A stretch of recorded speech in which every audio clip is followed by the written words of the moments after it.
Hello, तो कैसे हैं आप लोग। उम्मीद करते हैं कि अच्छे होंगे। तो स्वागत है आपका हमारे YouTube चैनल में। वीडियो को लाइक करें और चैनल को सब्सक्राइब करें। वीडियो का आनंद लेने के लिए आंखें बंद करें और कहानी सुनो, अपने मन में छवि बनाएं और कहानी का आनंद लें। धन्यवाद।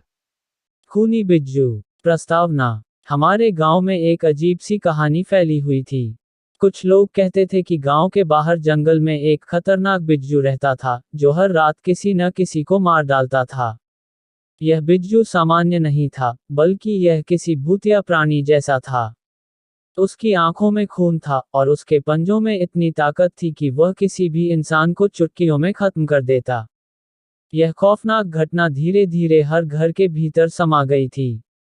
गांव में एक छोटा सा घर था, जिसमें एक परिवार रहता था। यह परिवार हाल ही में शहर से यहाँ रहने के लिए आया था। परिवार में एक पिता, माँ और उनका 14 साल का बेटा आरव था। आरव को गांव की बातें सुनने में हमेशा मजा आता था, लेकिन बिज्जू की कहानी सुनकर उसके रोंगटे खड़े हो जाते थे। वह सोचता था कि यह केवल एक अफवाह होगी, जो बड़े लोग बच्चों को डराने के लिए कह देते हैं। एक रात, आरव अपने दोस्तों के साथ गांव के बाहरी इलाके में खेल रहा था। सब लोग हंसी खुशी खेल रहे थे, लेकिन तभी अचानक हवा में एक अजीब सी ठंडक घुल गई। रात का अंधेरा गहरा हो गया और एक डरावनी खामोशी छा गई।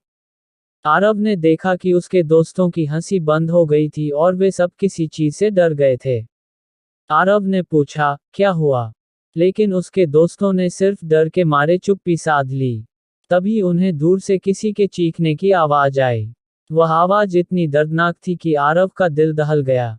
एक पल के लिए उसे लगा जैसे वह आवाज उसके पास ही आ रही हो। तभी उसे और उसके दोस्तों को सामने झाड़ी में कुछ हलचल दिखाई दी।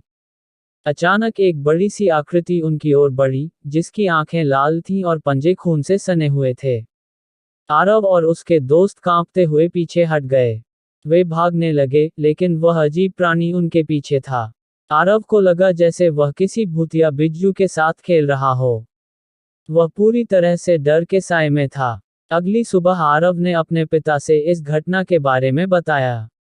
उसके पिता ने मुस्कुराते हुए कहा, वो सिर्फ गांव की पुरानी कहानी है, तुम डर मत करो। लेकिन आरव के मन में खौफ था। उसने कई बार सोचा कि वह इस राज का पता लगाएगा। आरव ने अपने दोस्तों के साथ मिलकर जंगल की ओर जाने का निर्णय लिया। वह दिन के समय में जंगल में दाखिल हुए, ताकि उन्हें कोई डर ना लगे। लेकिन जैसे जैसे वे जंगल में और गहरे जाते गए, उन्हें महसूस हुआ कि कुछ तो गड़बड़ है। जंगल में हर जगह अजीब आवाजें आ रही थीं। अचानक आरव को एक पुरानी गुफा दिखाई दी।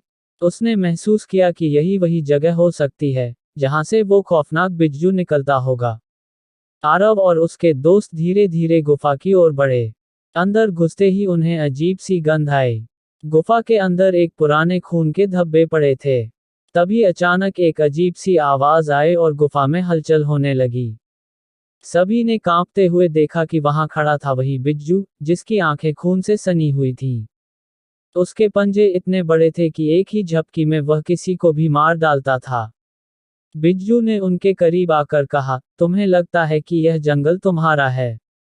मैं यहाँ का मालिक हूँ। उसकी आवाज इतनी घनी और डरावनी थी कि सभी का दिल कांपने लगा। बिज्जू ने उन्हें बताया कि वह एक भूतिया प्राणी था, जो कभी गांव में एक इंसान था।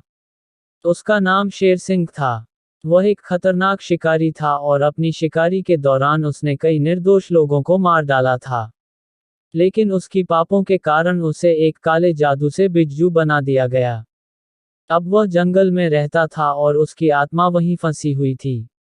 बिज्जू ने कहा, मैं अब इंसान नहीं रहा, लेकिन मैं उन सभी लोगों से बदला लूंगा, जिन्होंने मेरे जैसे एक निर्दोष व्यक्ति को मारने का प्रयास किया।